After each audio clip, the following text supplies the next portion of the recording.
right, we'll get started. So, hello everyone. I'm Oshra Cohen. I'm a psychologist. I'm part of the guidance department here at Iyun.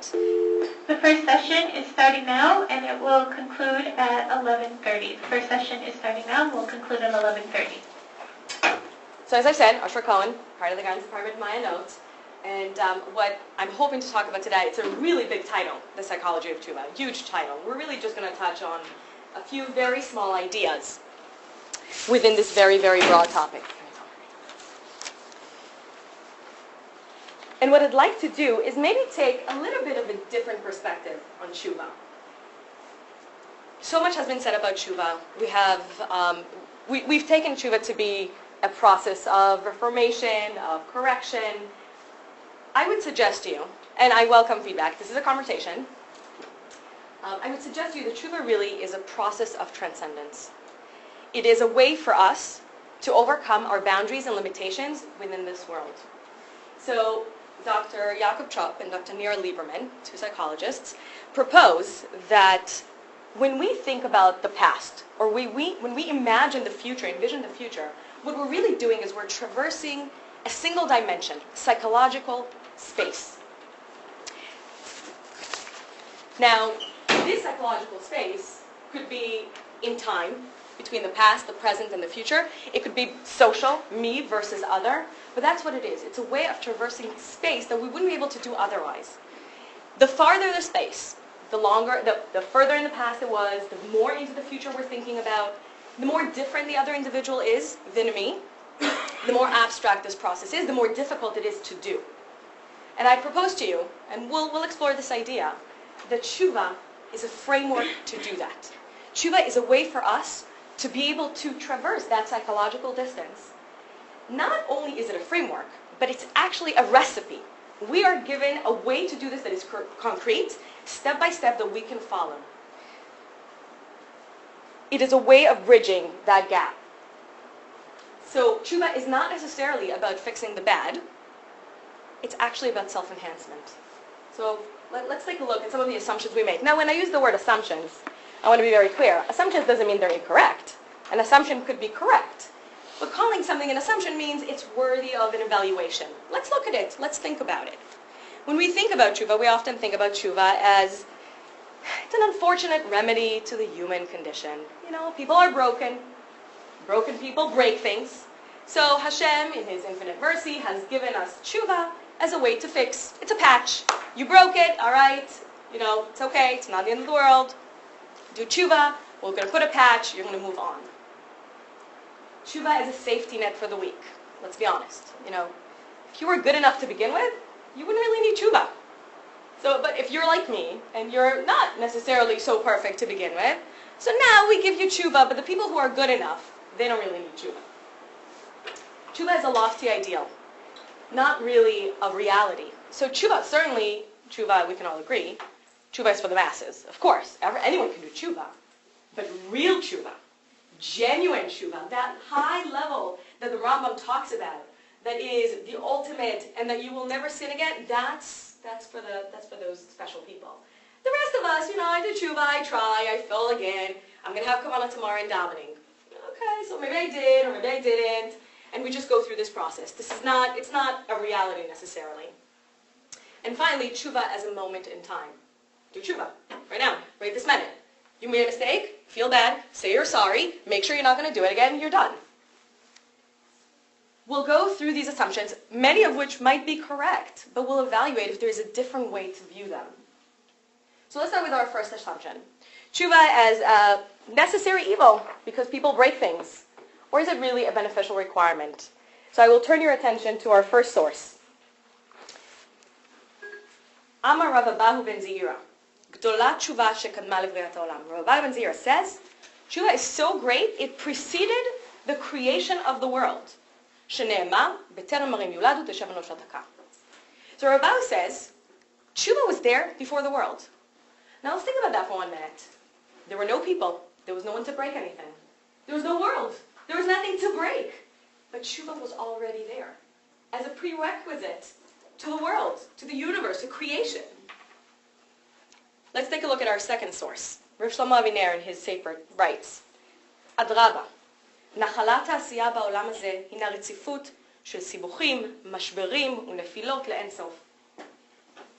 Doing in this world is a string of complications, breakdowns, failures without an end. אומרים רבותינו, as Chazal say, בעשרה מאמרות נברא העולם. The world was created with 10 things. והלא במאמר אחד יכול להיבראות. Of course, the world could have been created with one saying. All Hashem needed to do is say, let there be a universe with everything in it, done. And there would have been a world, and it would have been good. ואף על פי כן, הוא נברא בעשרה מאמרות. In spite of the fact that Kadosh Baruch Hu could have created it with one saying, Kadosh Baruch Hu chose to create it with 10. מאמר אחר מאמר, saying after saying, שלב אחר שלב, stage after stage. ואין ההוויות מופיעות בשלמותן במציאות העולם הזה. And things don't come perfect in this world. They do not come complete in this world. על מנת שנוכל להשלימן. So we can complete them. So we can perfect them. ואי אפשר לנו להשלימן אלא כמעט כמעט. And we cannot complete them, and he's very clear on this, we can only do very little at a time. ביגעתנו, with a lot of effort. מכוח מה שעשה אותנו הקדוש ברוך הוא, בצלמו כדמותו. With that strength that Hashem gave us when Hashem created us in His image. And what is that image? Of a creation of the world step by step. Not coming perfectly, but a process of perfection. מתוך שיש לנו נשמה אלוקית, because we have that part of Hashem in us. And I will turn your attention to one last point, our third source, the Pachad Yitzchak. He writes, and we're going to start from that third line in the middle, אלא שכוחה. אלא שכוחה של תשובה בא לכלל ביטוי דווקא על ידי שם הוויה שלא ניתן להתרגם, ואינו משותף לשום עניין אחר בעולם, בלתי להשם לבדו. The power of tshuva comes from the name of Hashem, that name that cannot be translated, that has nothing in common with any other concept in this world outside of Hashem. ולמדים אנו מכאן, and we learn from this, כי כוחה של תשובה אינו כוח בין שאר הכוחות שהעולם מתנהג על ידיהן. That the power of tshuva is not similar to the power of other things in this world by which this world is governed.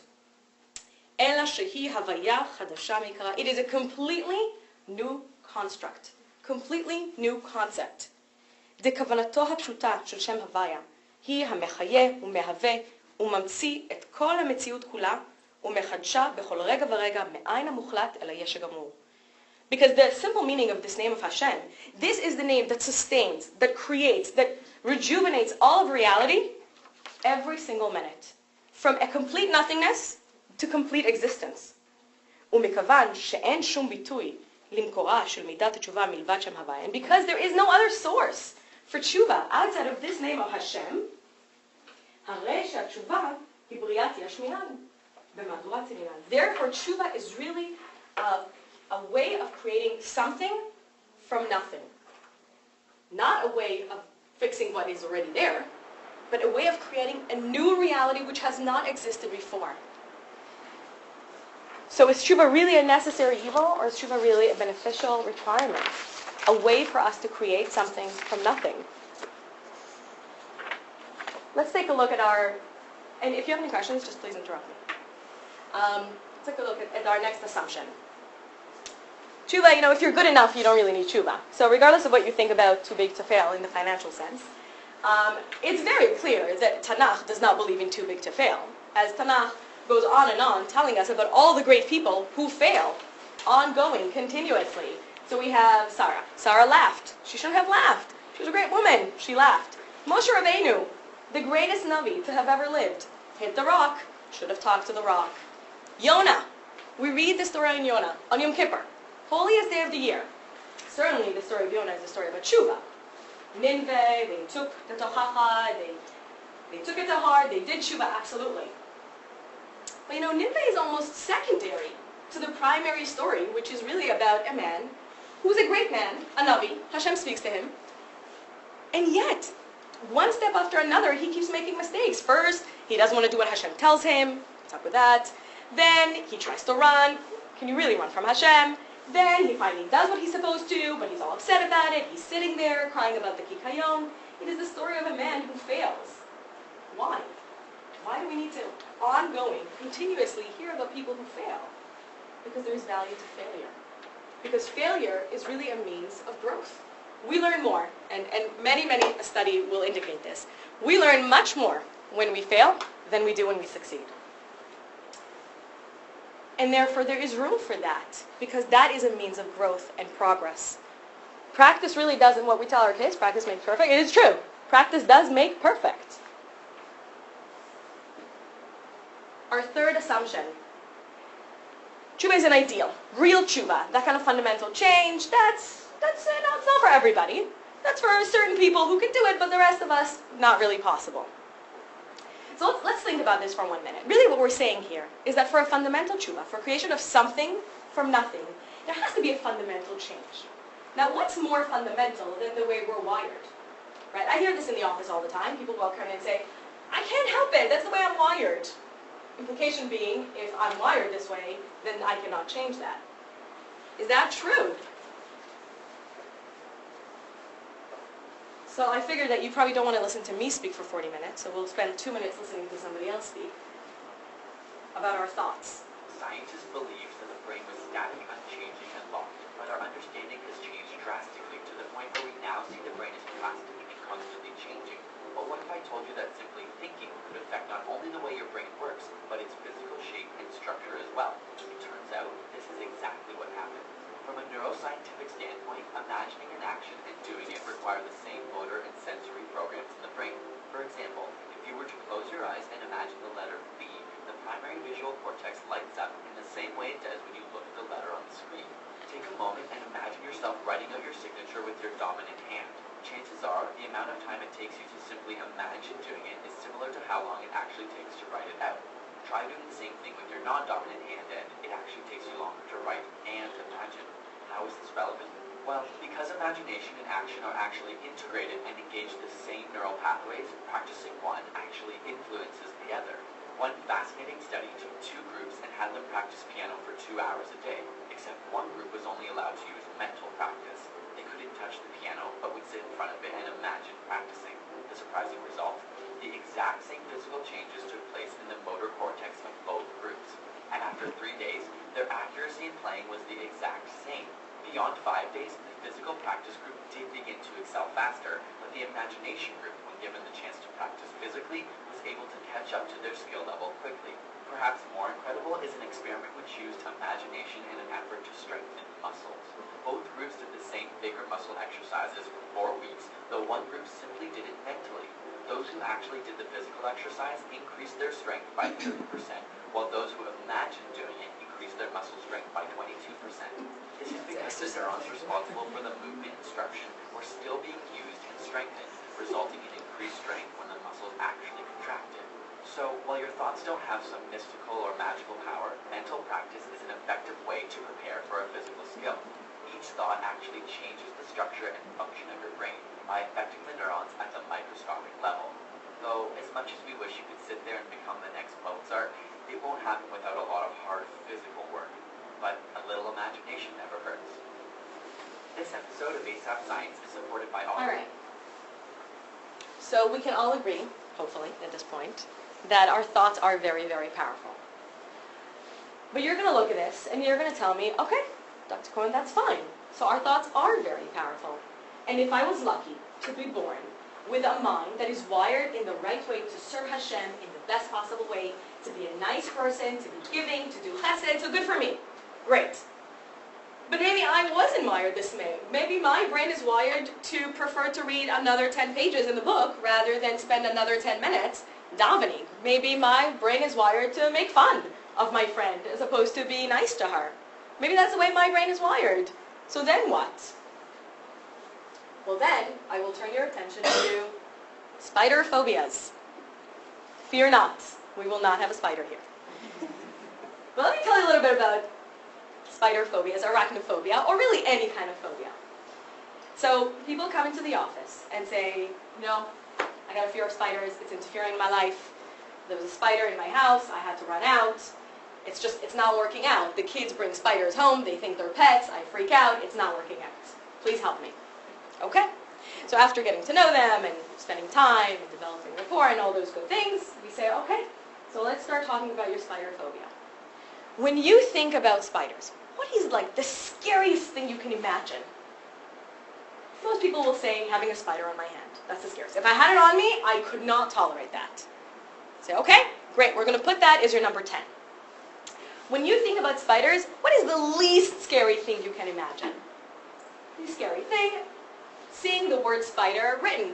I can read spider. That's okay. I don't feel any anxiety when I read spider. I'm okay. Okay? We're going to put that as your number 1. Now, let's build a hierarchy. Let's put steps between 1 and 10. And the steps might be standing next to a spider that's in a cage, kind of like from this spot here till the end of the classroom. It might be getting a little bit closer to a spider that's on the floor. You kind of build steps up until that point where, that spider is sitting on that hand. And with a lot of coping skills and a lot of coaching, what we do is we progress up the steps. We help the individual tolerate the anxiety, manage it, to the point, believe it or not, people will have a spider on their hands, and they can tolerate it. So that's great, and that's wonderful, and then they go and live their lives and see spiders, and they're relatively okay with it. And the question then becomes, okay, so what changed? Why is it that 6 months ago you walked in, you couldn't have contemplated the possibility of being next to a spider? 6 months later, you got a spider right here on your hand, and you're like, oh, this is cute and furry. What has changed? What has changed is your brain. Your brain has changed.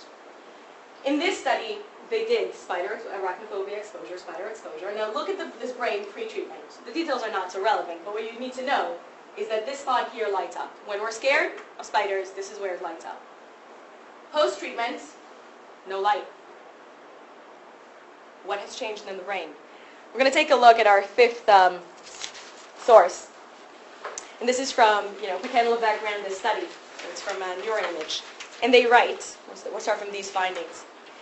These findings support the conclusions of previous PET studies showing that psychotherapy can lead to adaptive regional brain metabolic changes, non-relevant, in patients suffering from major depression and OCD. So they've done these kinds of studies with patients who suffer from depression and OCD and have had similar results. These findings further indicate that the changes made at the mind level in a psychotherapeutic context are able to functionally rewire the brain. In other words, change the mind and you change the brain. They have rewired the brain.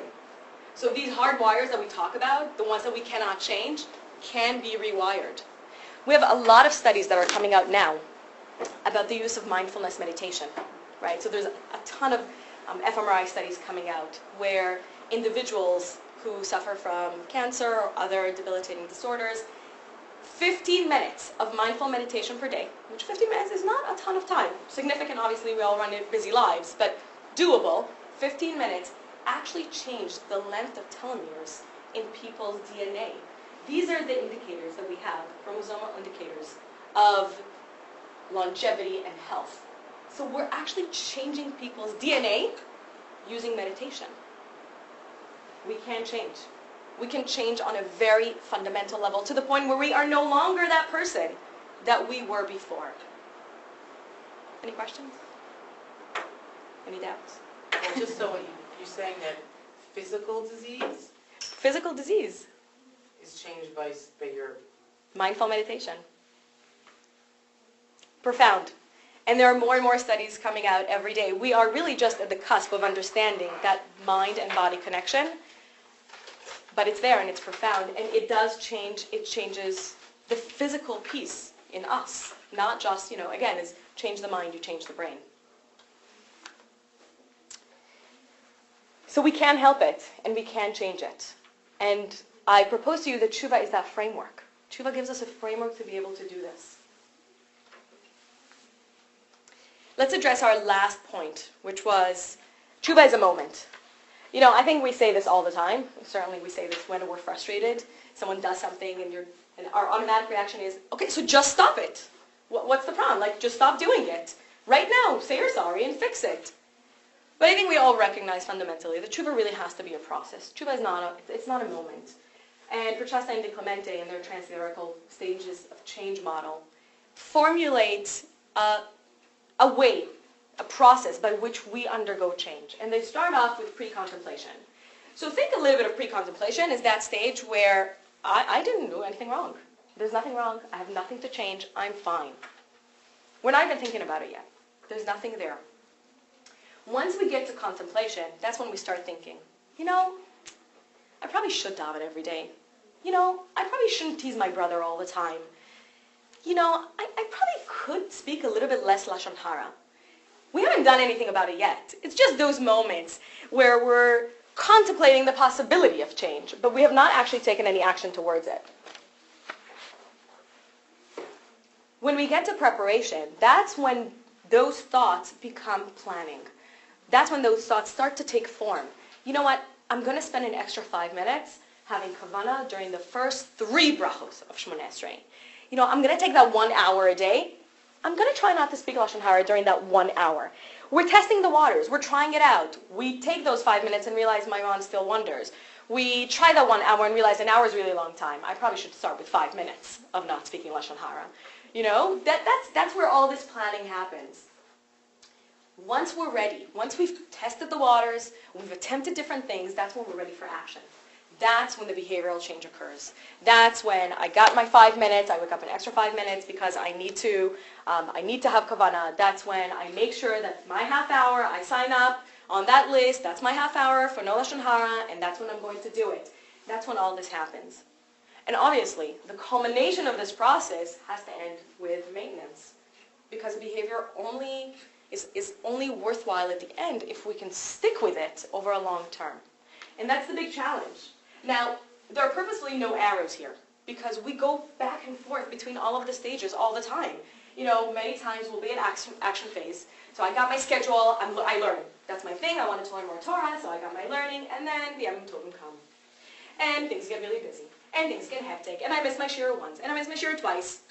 And before I know it, I'm not going anymore. And I'm back to contemplation, I really should learn more. Sometimes we've been in maintenance for a very long time. Anyone who's ever tried changing a habit or an addiction knows how hard it is to stick with it. It's quitting Diet Coke. Quitting Diet Coke was this huge thing that I had to do. I just had to do it for years. That was my drink of choice. I was like, all right, it's time for me to quit Diet Coke. It's not good for me. I gotta quit. And I had to go through the cycle multiple times. I would quit for a couple of months and then go straight back. And try it again and go straight back. When you get to that maintenance, it takes a lot of effort to stay in that maintenance. And we'll talk about what happens in the brain when we go through this cycle. But it's not such a given that we're able to maintain whatever stage we're in. It does require effort. But before all of this, before we're even able to get to this stage, as we've said, pre-contemplation, no good. Awareness is a prerequisite. We cannot change that which we don't know.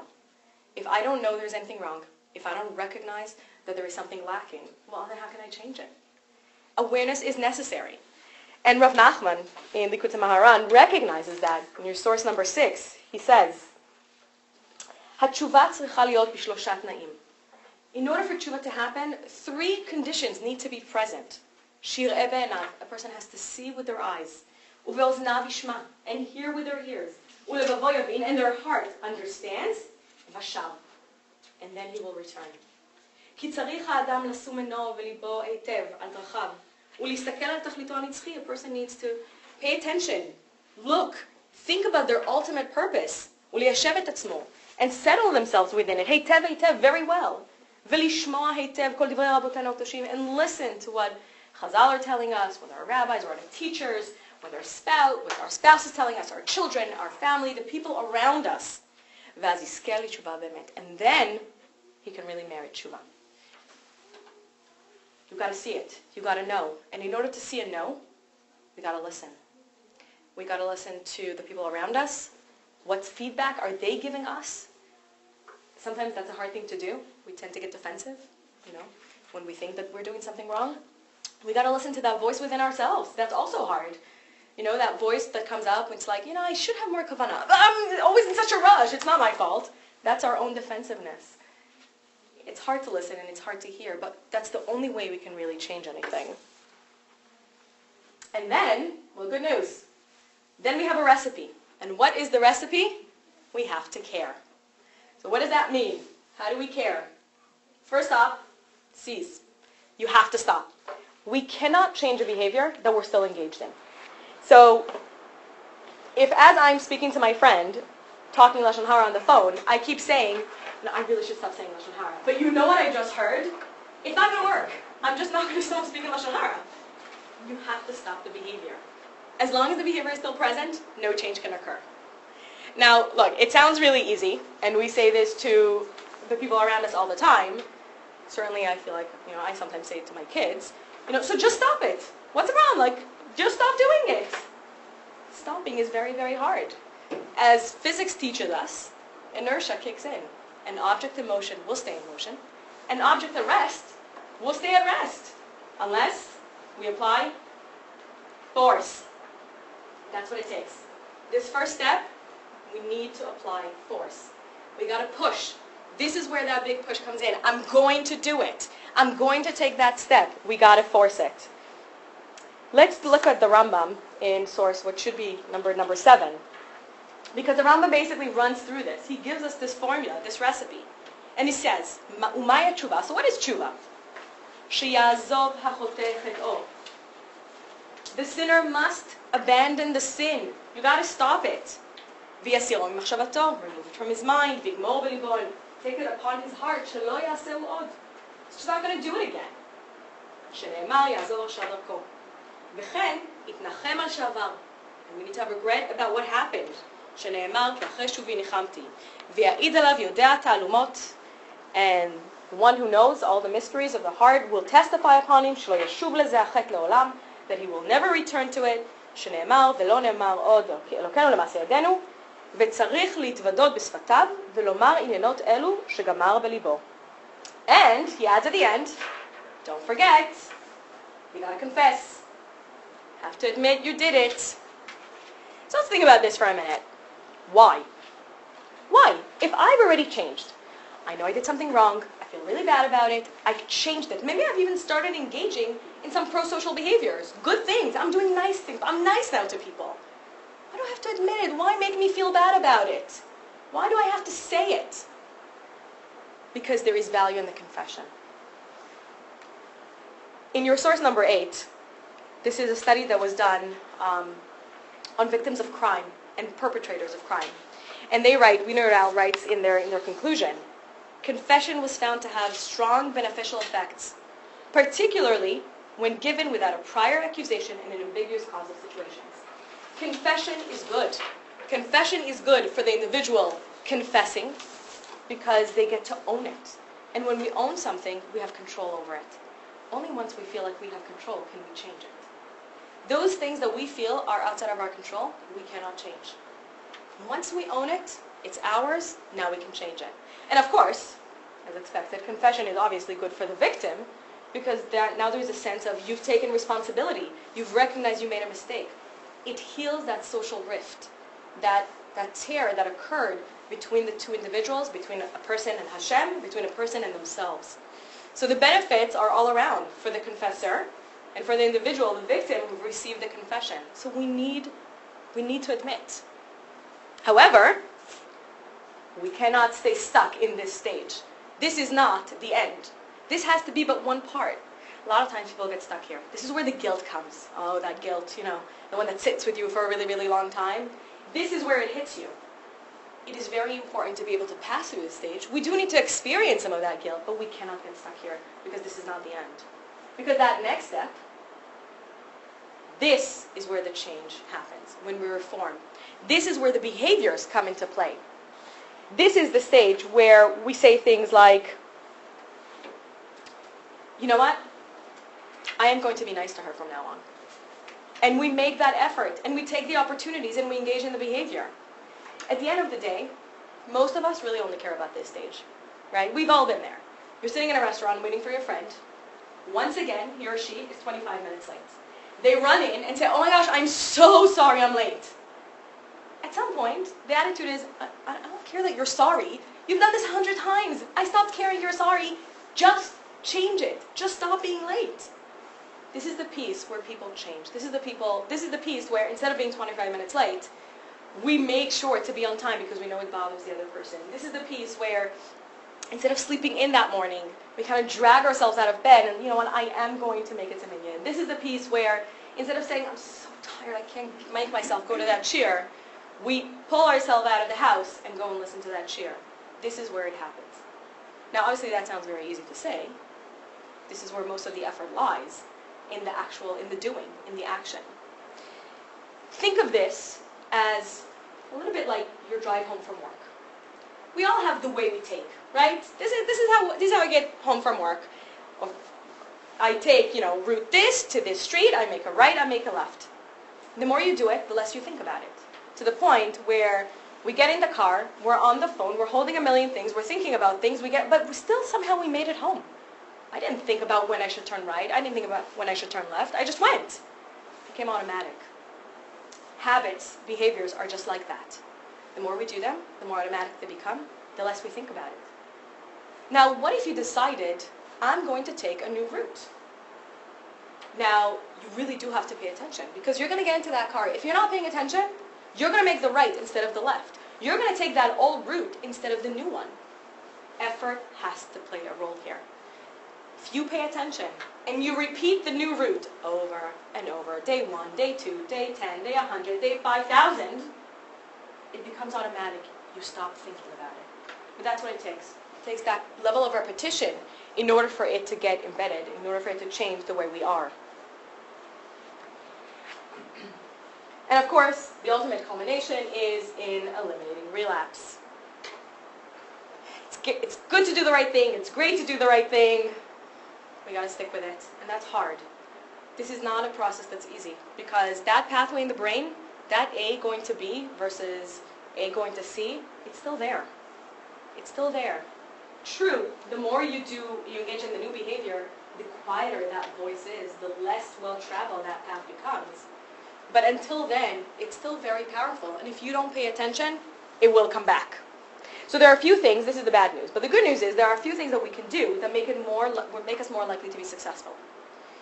First is you want to make sure that it's not so easy to engage in the behavior you're trying to change. So for example, if what I want to do is I want to daven every day. And I know that part of the reason I don't daven every day is because I'm always in such a crazy rush in the morning. Okay, so then I need 5 more minutes. I'm going to make sure to wake up 5 minutes earlier so I have the time and the ability to engage in the behavior that I want. If I want to stop talking Lashon Hara, and I know that my prime Lashon Hara time is in the car when I'm calling my friends on the phone. Okay, so maybe that's my time to put on that shir and listen so I'm not engaging. I'm not putting myself in the environment that's going to promote the behavior I'm trying to change. That's kind of number 1. Number 2, you want to encourage the positive behavior. So if I daven every day, I'm going to give myself an extra 10 minutes of quiet time at the end of the day. Every day that I daven, I get those extra 10 minutes. We all need stickers. Stickers are not just for kids. Stickers are for everybody. We all need stickers. Give yourself the sticker. We need that reinforcement. Yes? Is there any indication that if you publicize, like to your spouse, that you're making a commitment to change, that it helps you stick to it? Certainly. Well, what it does is it kind of locks you in, right? It brings in other psychological constructs into play. Things like not wanting to disappoint somebody else, not wanting to appear a little bit of embarrassment, not wanting to appear like a failure in front of somebody else. Those are motivators, exactly. So those are definitely motivators. And yes, that can be. This is partly why, all those lists. When you commit, you put your name on that list of, I'm not going to speak Lashon Hara or for whatever hour.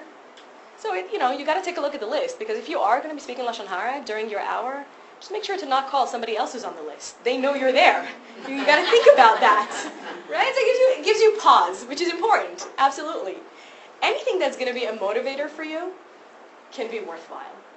If that means, that extra time, obviously you want a motivator that's healthy for you. Sometimes we tend to go for the motivators that's less healthy. If I don't speak Lashon Hara, I get to eat all of this chocolate cake.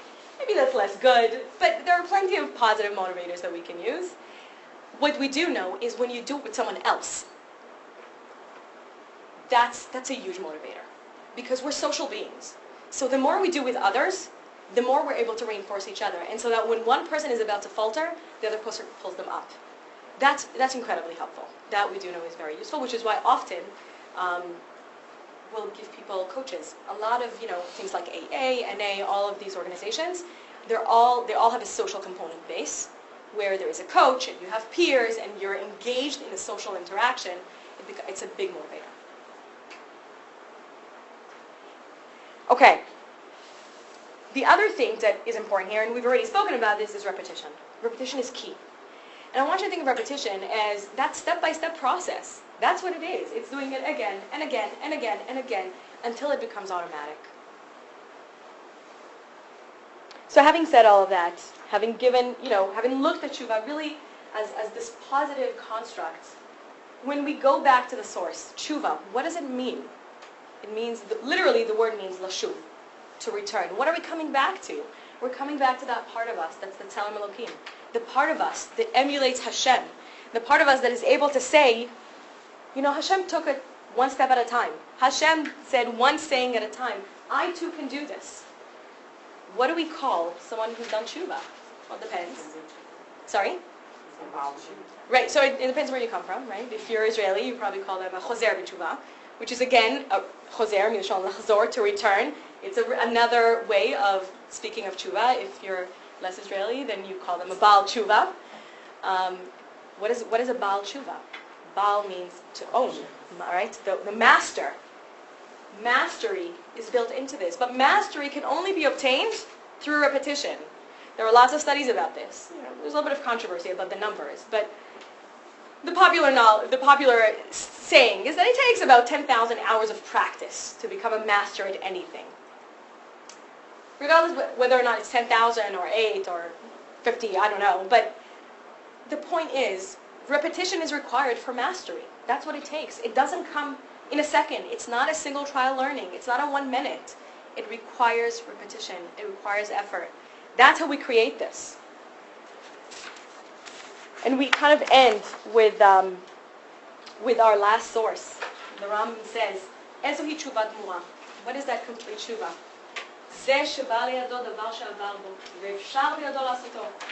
Once again, you're in the same situation, in the same environment, the same opportunity to sin is there. But the individual separated themselves and didn't resume the sin because of Chuba. But note that in the previous, in number 7, he says a very, very important line. Who knows? Who can testify that this person is not going to sin again? Only Hashem. We are not good judges of how we will react in a specific situation. Other people around us are not in a position to judge us. Only Hashem knows. And that's okay. That's built into the system. The only thing we need to do is try. And so, I wish us all, Agmar Chatima Tova, may this be an opportunity for transcendence of all our limitations. We should have a good year. Thank you. Thank you for coming. Thank you.